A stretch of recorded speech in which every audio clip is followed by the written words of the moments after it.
Hello everyone, welcome to another episode of TCG Talk, back today with another video. And in today's video, we're doing the El Clasico, we're doing the tier list. We're going to talk about where I think the heavy hitters meta is going to fall starting out. And just for fun, let's see how right or wrong we are in the coming months. But yeah, we're going to get right into it. If you're new to the channel, welcome. Thank you so much for stopping by. Hopefully you enjoy your stay. If you're a long-staying supporter, thank you so much as always. Feel free to check out my other videos. I'm moving to Virginia next weekend. Once I move there, I'm going to start doing probably 3 streams a week. I'm going to try to really mix it up and give you all some really cool content where you can interact with me a little bit more.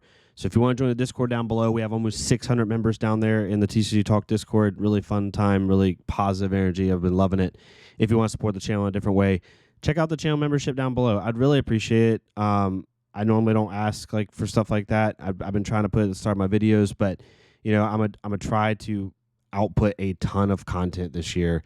And you know, if you want to support the channel for giveaways, for product openings, for you know, traveling to events, any money I make off the channel goes right back into it.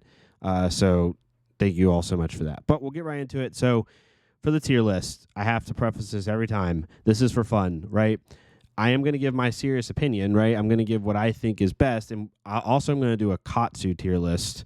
Like a Katsu meta list in the coming days, where I'm going to say if Katsu is better or worse than this hero for my Katsu and Ninja fans. But for this, I want to see how right or wrong I am in the next month or two. So if I put a hero somewhere you don't agree with, let me know in the comments down below, as long as you're respectful about it, please. But I love the discussion. That's the whole point of these, right? No one's tier list is the same. Everyone has a different opinion about something. I've asked some top players what their tier lists are, and I see them, and I'm like, I don't know if I agree with that, right?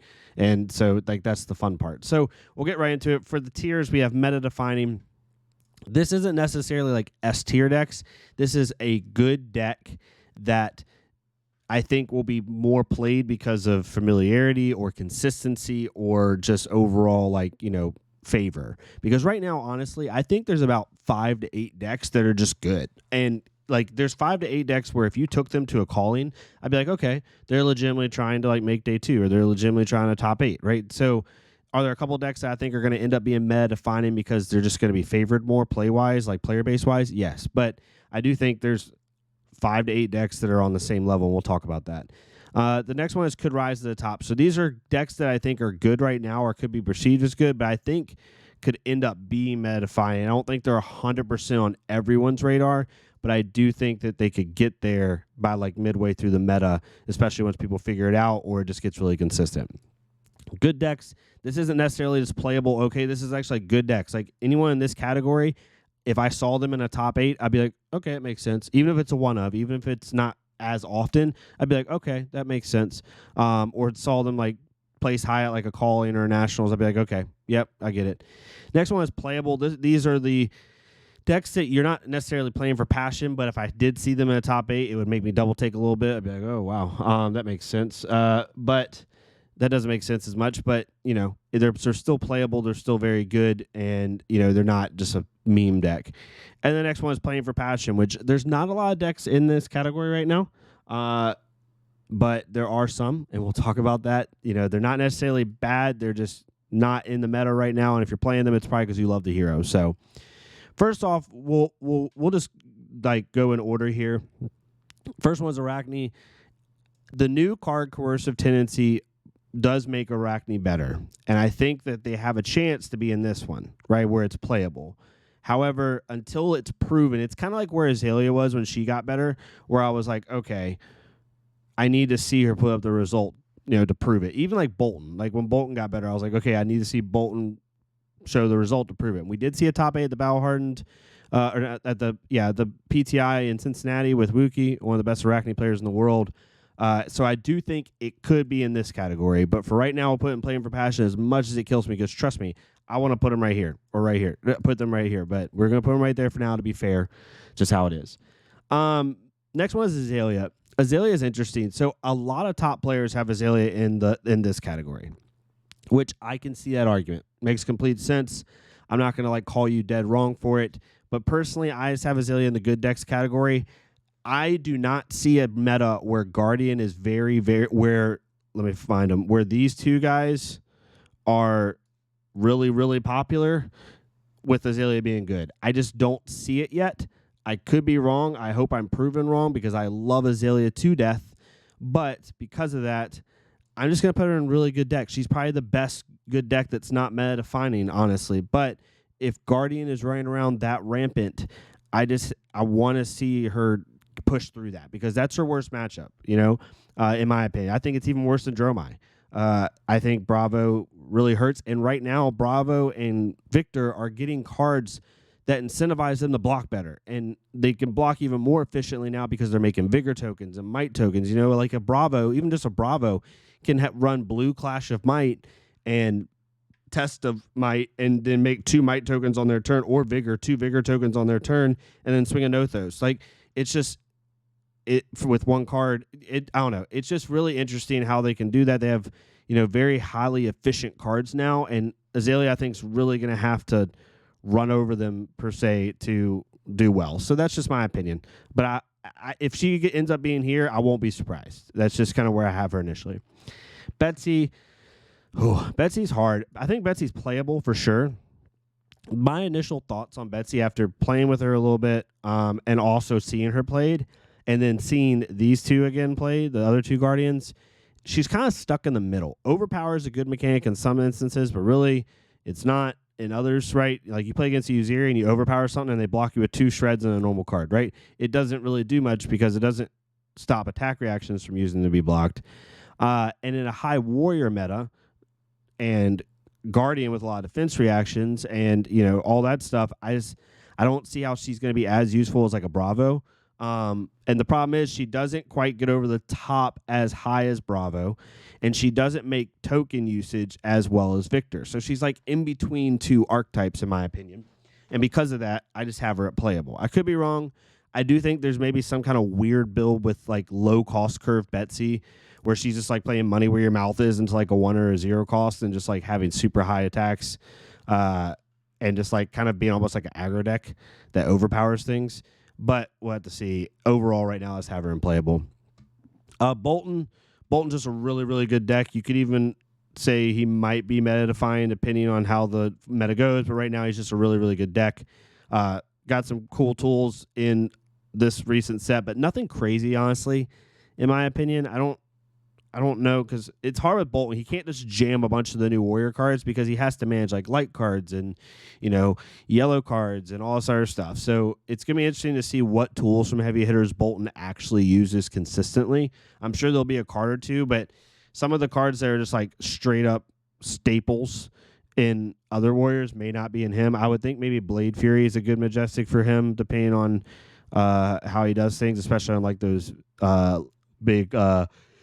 Lumina turns, but right now I just have him as a good deck. Next one we have is Dash. Dash is meta-defining for sure. One of the top decks in the format. Just such a flexible deck now, but it's not like old Dash used to be flexible. Like OG Dash was always flexible, but there's so many different ways you can build her. You don't really know how to, like as a Katsu, I don't know how to sideboard in a Dash 100%. It's kind of like a coin flip. I could be playing a slab Dash. I could be playing a all boost go crazy Dash. I could be playing like this mid-range version that's going to, try to outvalue me. You don't know. And because of that, she's very difficult to play into, and she just eats Guardian for breakfast. So I think she's going to be meta-defining for sure. Someone you're going to have a game plan into, or at least know what they do, understand their play patterns, and be able to do that, be able to play against that at a big event. Next one, her counterpart, Dash.io. I just have Dash.io unplayable right now. She's a very, very good aggro deck. And when Dash.io is humming, Dash.io is humming. But with all the disruption that's going to be in this game now, and all the Guardian decks and all the high value blocks, like now that some decks can block her, not only block her out pretty easy, but block her out while making like stuff. Block her out while making Might tokens. Block her out while making Vigor and Agility tokens. Like, you're going to be more than ever incentivized to block now, and because of that, like it makes her matchups where she could potentially be fatigued even harder. So right now she's just playable for me. Nothing too crazy about that. Victor is here. I originally had Victor. I forgot. I have my old list here that I made like off the top of my head when I first started. I had Victor in playable. I'm putting Victor and Kudraz at the top. Victor is starting to get a little scary. 14 armor is nothing to shake at. And overall, that's my phone alarm. And overall, I think that he can play similar play lines to Bravo, but has a slightly lower cost curve. His clash mechanic ability and drawing cards is really, really good, especially if he can continue to make gold off like test of strength and stuff like that. His specialization is a game ender against certain decks and can just like outvalue the crap out of you. He has a really cool mechanic, and I think like people are slowly figuring him out. And every day he seems to be in better and better. Like when I first started playing against Victor's, against heavy testing in our weekly stuff, it was terrible. Like it was easy. I was smoking him. Now it's like, okay, this is a real deck. So I think it's a good rise to the top for sure. Next one is Bravo, meta defining, arguably the most meta defining deck in the game, especially like a Battle-hardened level. A lot of the top players play Bravo because his math just makes sense. He's good. And now Bravo can play like this. He can play the same game plan he plays with Starstruck, Crippling, Spinal, Chokeslam, all these on-hit effects. But now he can just run a set of blues that incentivize him to block in his test cards. Like you could run Test of Strength, I think is what he's available in, Test of Might into Bravo and Test of Vigor. And then also the Clash cards in blue, and just make like incremental value with him while also like swinging for a ton. So I think he's going to be probably the most meta-defying deck, especially early on. He might drop slowly as time goes on, and I still want to see him prove himself at a big event because he hasn't in a while, or not very often at least. But early on, I think he's going to be the meta-defying deck. Next one's Dorinthia. Dorinthia isn't a could rise to the top. Dorinthia, in my opinion, got the most support of any warrior. That's a weird, bold statement, but Blade Fury is ridiculous in her. Commanding Performance, ridiculous in her. Switchblade is very good sideboard card for aggro into her. Lead with Speed can be used. Edge Ahead. She got so many good cards because now not only does she a combat trick-oriented deck, but now she tells you, like, if you want to block me, you're going to pay for it, right? Like, if I'm playing into a Katsu as a Dorinthia, and I play Enraged Switchblade, which is, or I think Swiftblade, which is the, if you block this with the attack action card, it gets go again. And so I pump it, my Dawnblade, by 3 up to 5, and then I say, if you block this, you're giving me go again as a Katsu, pretty much, for the most part, depending on the hand. That's ridiculous, right? Blade Fury, very hard to play around, even after all your Iron Songs are gone, because it's 0 cost, and it affects your next Dawnblade swing, right? Commanding Performance, if anyone has an arsenal that's not a D-React, like, that card feels really bad because you don't want to block because you're going to blow up your arsenal. There's just so much stuff now. It still is going to be really hard. Dory takes a very skilled pilot to play. I can tell the difference between Dories who've been playing Dory for a long time and Dories who are new to the hero. It's a hero that if you're going to pick her up, if you're new to the game, you got to give her time. You got to know how to play into every deck. She's similar to Azalea, where you have to know your win con into every hero to win the game. But regardless, she's very, very good, I think. Dromai, good Lord, I could be really spicy and just put her down here. Some people have her up here, and it blows my mind. I don't see a world where Brute and Guardian are the two main classes played, which I think they're going to be, where this deck is a top deck. I know there's the Empress build. I know there's way around it with Pass Mirage, Miragai, Chromai, all that stuff. You know, the Dust card. Like, I just don't see it, y'all. I don't see it. Like, yes, could you win a 5-round event? Sure, maybe. In top 8, yeah. But in a calling or in like a 7, 8, 9-round battle hardened, no, you're not. I don't think you're getting through that. I'm gonna put her in the good deck category. I'll want to put her down here until she proves me wrong. But this deck is just, on every side, it sucks. Like, you're playing in Brute and Guardian, which is Pauper City. Then you got to play into the aggro deck still. You got to play into really good Katsu players and really good Phi players and stuff like that. Like, I don't see where this deck is relevant in a Brute Guardian meta. But all you illusionist people out there, I hope you prove me wrong. I really do. I want every deck to be playable here. Next one's Phi. Phi is just a really good deck right now. Tenacity does help a little bit with Phi. Nasty Surprise is a decent blue for him. I'm going to put him here because I'm going to put Katsu here. I want to put Katsu here, but I'm going to try like heck to not be biased. Katsu's better than Phi. Like, he's, in my opinion, with highly skilled players, Katsu's better into Bravo than Phi is. And even without the armor, he just presents more interaction than Fi does. Katsu's better into Dorinthia. Katsu is better into Reinar, in my opinion, and Brute because he forces more blocks and forces more breakpoints, which is going to be huge. Now that Brute has more armor, Katsu's better into Azalea. Because of that, I just don't see a world where Fi is better than Katsu overall, and because of that, you have to put him in good deck. You can't put him above Katsu in my eyes, and that's really why he's being put in the good deck. And I know, like, it's so funny saying that because I was so mad for so long on, and I'm looking up some of my stats here, but I was so mad for so long on like people that put Fi over Katsu in tier lists just because they're like, well, Fi is better, right? And so that's kind of like my logic here, which sounds a little flawed, but it's really not. Like, I just think he's better into Bravo, in my opinion. Some people would disagree. It's somewhat close. He's definitely better into Azalea. Katsu is.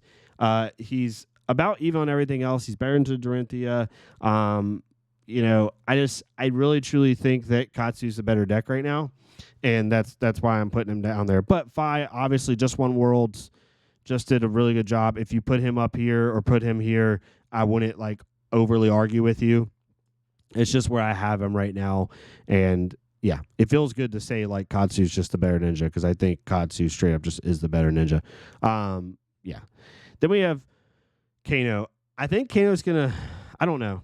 Kano's the deck, right? That it's a good deck, and it's the deck that always like surprises people when they're not expecting it. It's a deck that can, if it gets top 8 in an event, I'm gonna be like, well, people weren't respecting that deck. It just ran them over.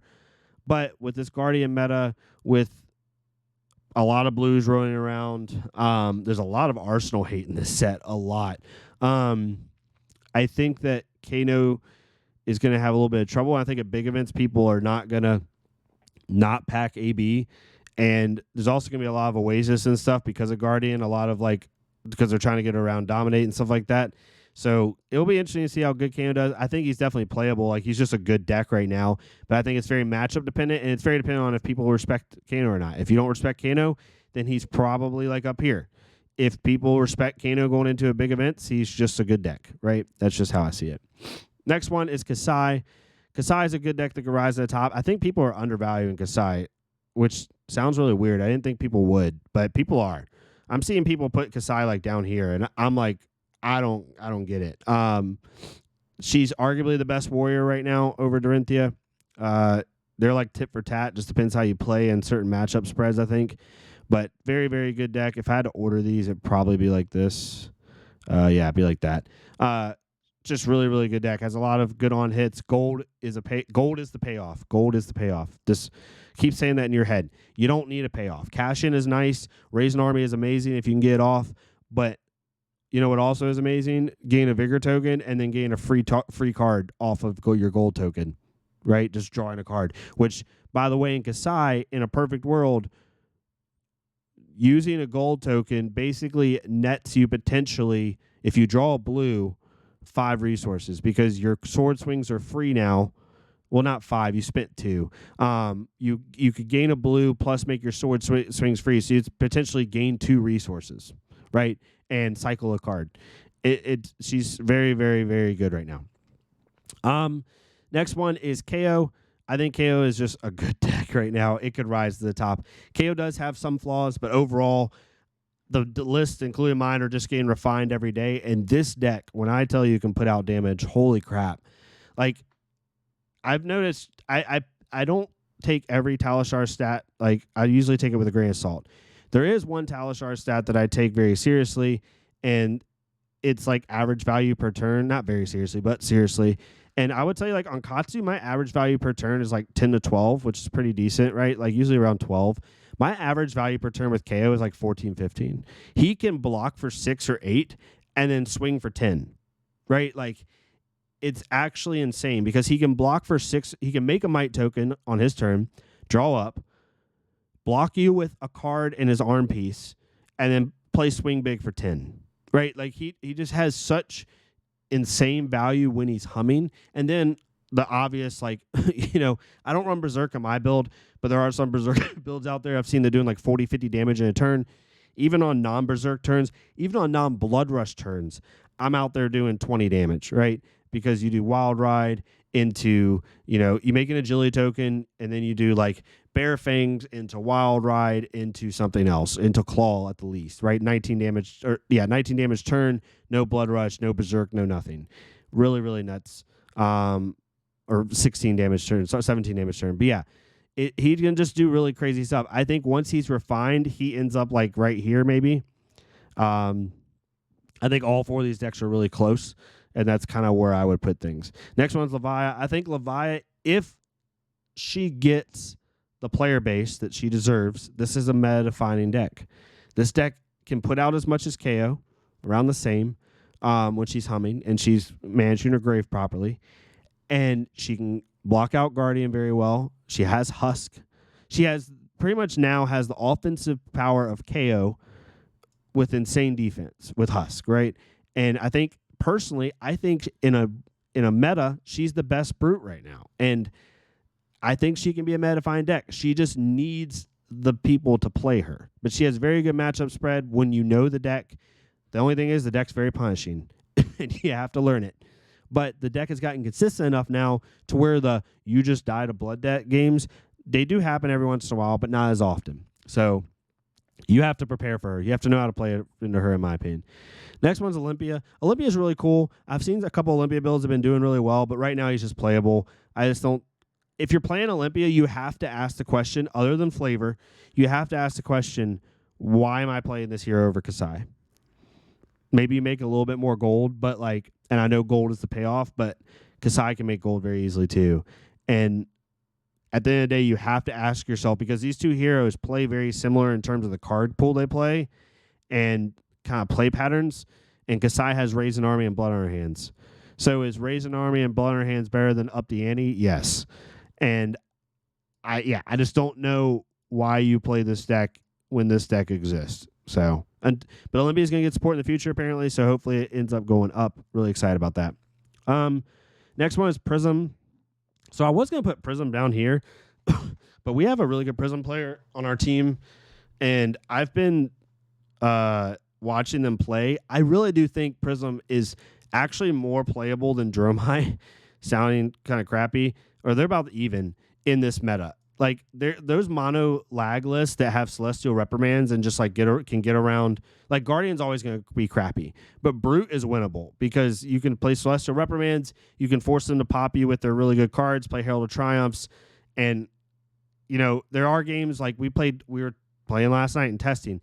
Game 1, I was on KO and he was on Prism, and I destroyed him. It was like 33-0. It was absolutely god awful because I took tempo. But the next game, he had a couple good triumphs, couple good ways to get around my poppers, and got out Soraya and was able to do some things, and I ended up losing that game. I came back a little bit at the end, but it was 10 life to nothing. She can win against brute decks with the right sequencing and just overall getting around those poppers. Guardian's always going to suck, and she's going to have to figure that out. I don't know if you run the switchboard plan or not. Because at 32 life, especially with this deck, he can just say, I don't care if you make an aura, unless you get 2 auras out turn 1 and can keep them out. I'm just going to kill you. So we'll have to see. But I definitely think she's playable in this meta, and I was going to put her in playing for Passion, to be honest. Next one is Reinhardt. Reinhardt's just a really good deck right now. Reinhardt is going to be very meta dependent. If the meta becomes a lot of these two, Bravo and Victor, Reinhardt all of a sudden comes up to here, or here, because he's very good in the Guardian because he can get around those blocks. If it's just a normal amount of these two, I think personally KO and Levia are better, but it's very matchup dependent. Reinhardt is very good in a meta that wants to block a ton, but if it's a true mid-range meta, which I think it's going to be, I think these two brutes are just better. But Reinhardt is very good, and if Reinhardt ends up being in up here or here, I would not be surprised. That's just how I take it. Riptide, I think Riptide's just a good deck. I think it's a little bit hard with the Guardian. Maybe you put him in the top of playable. I want Riptide to be really good. I think before all this Guardian support, Riptide was up here. I'm being dead honest. I think he was one of the better decks in the game. But with all the Guardian support, it's going to be very difficult. Aggro Riptide's really going to have to go off with Dreadbore. But now that they have so much armor, it just it makes it so hard. Not looking good for Riptide with the new set. And now that we got the full support and we see how it is, it doesn't look good. Next one, Tech Levasan, Playing for Passion. I'm not even going to divulge on this. I've had so many Tech. I love you guys to death. You guys are like the new Azalea cult. People keep thinking this hero is good. This hero is absolute trash. Worst hero in the game. I am not crapping on you for playing Tech Levasan. I love that you love your deck. Trust me, I love Arachne, and Arachne has been here too for a very long time, or since the hero came out. But Tech Levasan, I'm going to have like one or two people trying to convince me that this hero is good. It's not good. Sorry. Viserai, I think Viserai is actually playable, like truly, if Warmongers is not in the format, but until Warmongers leaves the format, it's right here. I think the hero is slightly better now, but it's just like if I see this hero, I don't think you're trying to make day 2. I think you're playing your favorite hero. That's the way I look at these heroes, and that feels really bad. Arachne, I think, obviously could be up here, especially if it gets a little bit more success, but until then, I have to put it there. But these two, like if I see these two heroes at a table walking by, I'm like, oh, that's a Viserai main, which is fine. You know, it is what it is. Uziri, I think, is actually good in this meta. She can play well in the Guardians. Probably put her like right here. Plays well in the Guardians. Makes Azalea cry. Can win the aggro matchups with the right disruption. Right. Warrior is a little rough, but it's winnable. It's a very, very close game. So I don't know. I think the thing with Uziri is she's like 50-50 into everything, right? Like, she's 50-50 or better into literally everything. I'm trying to think of her worst matchups. Like, her worst matchups are Jormai, obviously, but Jormai, I think, is going to have some trouble. Kano is really bad. Obviously, it's like all near Olo loss, unless you just get lucky with Oasis or run something crazy. But every other matchup, she is 50-50 or better into, if not just favored in every other matchup. I'm trying to think of a matchup where I would say she's genuinely unfavored into. Maybe Prism, but even Prism with Flick Knives and stuff like that, like you can get around that. But I think she's a good deck. Like, I do. And I don't know why people are so low on her. It doesn't make sense to me. Vincent, Playing for Passion. I love this hero so much, but Playing for Passion, nothing too crazy about that until proven otherwise. And then Max. I think I've seen a couple players actually put Max up really high. I'm just putting him in playable until Max proves. I mean, Max did get one top 8. Really, really great. I love Max as a hero. Love the flavor. Just absolutely love it. The Jinx-esque from League of Legends style thematics. Love it. But until then, I don't think he's any higher. And hopefully he proves me wrong. But yeah, this is my list. Now looking through it, like, I definitely think these are the 3 meta-defining heroes. Could rise to the top. I think these are ones that could end up being meta-defining. And these are just good decks. Everything here is playable. Or really, honestly, if I'm being real with you, everything, I don't think these two, not playable. All of these decks right here, I could be like, okay, they could win an event, or they could get top 8 at a really good event. And it starts to, once you get to Prism and down, I'm like, oh, they made top 8. That's crazy. Maybe Jeremiah still gets that respect because she's made top 8s before. But yeah, like, all these decks would make sense for me of like, okay, I can see why you're playing that hero. Like, that makes sense. So I'm super excited about this. Like, tier list or not, the meta is super open. There's a lot of good options. I'm super excited to see what people do. I think we're getting back to that. Like, other than Kano, there's not a good arcane hero. And I feel bad for saying this, but I love that because, like, we're going to get into old school Flesh and Blood. We're going to get into Welcome to Rave Time, where it's about value and it's about incremental, like, value, incremental damage, like, just that push and pull that you got to feel when the game first started. Like, that push and pull kind of went away with some of these busted decks that hyper speeded LL, looking at you, Starvo and Lexi and Chain. So I'm super excited to see, like, how this meta shakes out, because I truly think, like, technically by my tier list, there's 14 heroes that you could be playing, 15 heroes you could be playing, where I'm like, okay, that makes sense. I got it. So that's kind of where I have things. But hopefully this made sense to you. If you disagree with something, let me know. That's totally fine. I would love for it to get your thoughts on it. That's the whole fun part about tier lists, is people disagree. That's literally the whole point. I don't think I've ever seen a tier list in life, whether it was fast food restaurants or Flesh and Blood heroes, where people were like, oh, I agree with everything on your list. I don't think I've ever seen that. So let me know what you think. Would love to hear from you. Everyone stay safe, and I'll see y'all next time on TC Talk.